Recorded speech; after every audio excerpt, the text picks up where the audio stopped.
Salah considering move to Spain, Alaba to bid farewell to Bayern, United contenders for the Premier League, a transfer roundup plus Emoji Mondays all coming up on today's OneFootball Daily News. As I'm your host Angelina Kelly, let's get into it.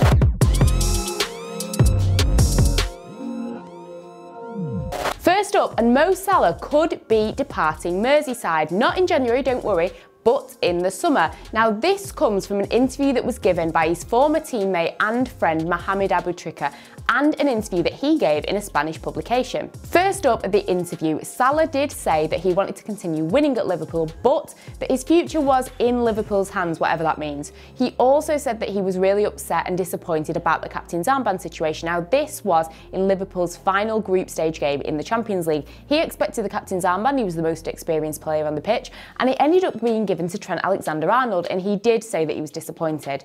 Now this also paired with him expressing a lot of admiration for Real Madrid and Barcelona, and also saying that famous line of "you never know what could happen in the future," it doesn't really bode too well. Of course, this is only one interview. However, if you pair it with what his former Egypt teammate Aboutrika has said as well, it is a little bit concerning. So he said that he wasn't just upset about the captain's armband situation, he was 100% angry about it. He said that he'd spoken to him on the phone after the whole situation, and he also said that he is unhappy at Liverpool for quite a number of reasons. He's also said that Liverpool are maybe considering selling him for economic purposes, and that his friend maybe should be considering a move to Real Madrid or Barcelona, because if he was at a club as big as those, not saying that Liverpool's a small club by no means, but if he was at a team like Real Madrid or Barcelona, playing at the same level that he's playing at now, he would be a dead cert for the Ballon d'Or. Mo Salah and Real Madrid, Mo Salah and La Liga, it's not like it hasn't been discussed before, and it would be a great opportunity for the player. When you look at his time at Liverpool, he has pretty much won everything that he needs to win.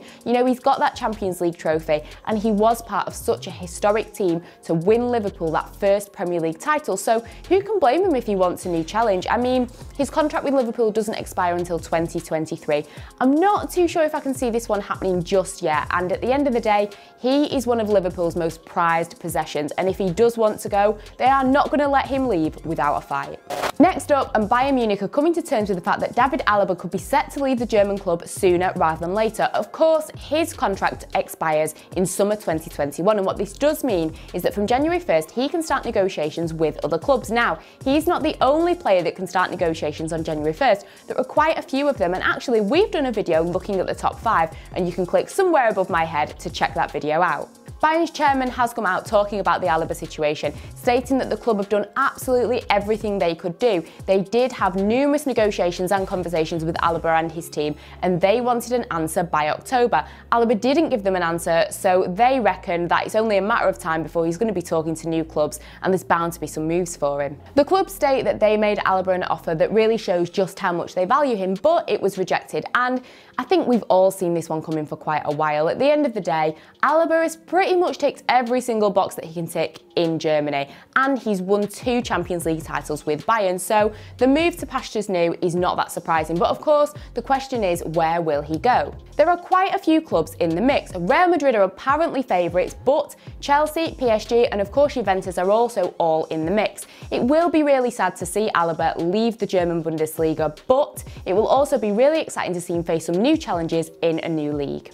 And next, surprisingly, Manchester United are 3rd in the Premier League table and are being actually discussed as title contenders. Who would have thought? So, of course, Manchester United beat Leeds at the weekend 6-2, which put them into 3rd. They actually have a game in hand, and if they were to win it, this would put them 2nd, 2 points clear of league leaders Liverpool. Of course, it was a great game against Leeds, and United kicked off really, really quickly, with Scott McTominay getting 2 goals in the first couple of minutes. And yeah, it was a great performance from Manchester United, but does this mean that they're now going to be title contenders?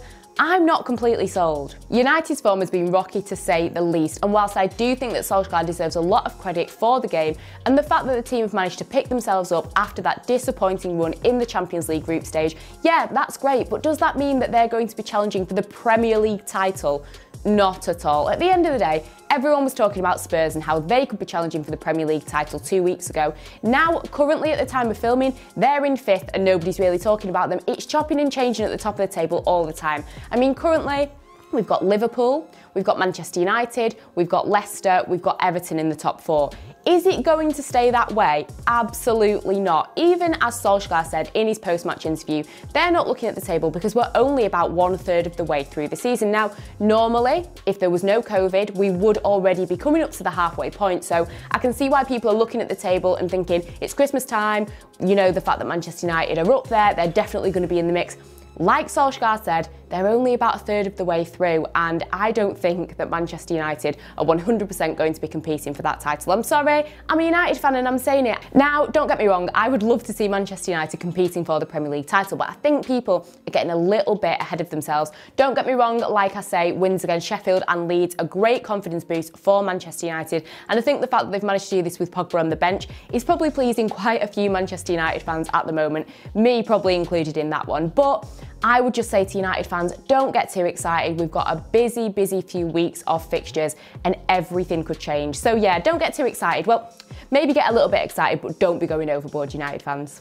And next we have our transfer roundup. This is where I take a look at some of the other news and transfers going on in the footballing world. And first up, German defender Antonio Rudiger has said that he isn't satisfied with his situation at Chelsea, but he won't be looking for a move in January. Lionel Messi equalled Pele's record of scoring 643 goals for a single club as he got on the score sheet in Barcelona's draw against Valencia. Real Madrid's Kubo could see his season-long loan at Villarreal cut short as he has reportedly fallen out of favour with manager Unai Emery. And finally, Marcus Rashford has been recognised for his work raising awareness of UK child food poverty as he won the Extra Panel Special Award in the Sports Personality Show. And next we have Friday Feels. Of course, on Friday you guys left your footballing predictions in the comment section and I'm going to read a few of the correct ones out. Obviously we cannot read them all out, so if your name's not mentioned, don't take it too personally. First, Adviso747 predicted that Barcelona would draw with Valencia. JFFC correctly predicted that Bayern would beat Leverkusen 2-1. And finally, no, it's not about the United Leeds game because nobody managed to get that prediction correct, but One Love Gaming did predict that Ronaldo would be on the score sheet as Juventus played Parma. And last but not least, we have Emoji Mondays. This is where we put a few emojis on some of the weekend's action. And first up, we have got Best Player. This, of course, goes to Rafael Leao. Now, he managed to get himself a spot in the AC Milan history books as he scored after just 6 seconds in their 2-1 victory over Sassuolo. Now, the manager did come out and say that they have about 4 or 5 different kickoff scenarios and that this was just one of them that they'd practiced in training and it managed to work out. So well done to Rafael, it was a great goal. Next, we've got Worst Player. This one is for Marcus Thuram. So he was playing for Gladbach against Hoffenheim. Gladbach were winning 1-0. Hoffenheim then equalled the scoreline. Thuram then, 3 minutes later, ended up spitting at another player, a Hoffenheim player. Now, VAR did look at the incident and they said that it was 100% a red. It was definitely intentional, although he has come out and said that it wasn't intentional, but he accepts the fact that he's made a mistake. And what do you think Hoffenheim did? They completely and utterly took advantage of the fact that Gladbach were down to 10 men and they ended up winning the game 2-1. I mean, you see players sometimes spitting on the pitch every now and then, but to actually spit at a player and for VAR to say that it was intentional, it's just not a good look for the player. And finally, best result, I could have gone with Manchester United beating Leeds, but I did mention that earlier in the Daily News. So this one, I'll probably split this one in the Premier League. It's got to go to Liverpool for getting that 7-0 victory over Crystal Palace, some amazing goals there. And of course, a big shout to Leicester for getting that win over Spurs. That's everything for today's OneFootball Daily News. Check out all the other content that we have got here, and until next time, I will see you guys later.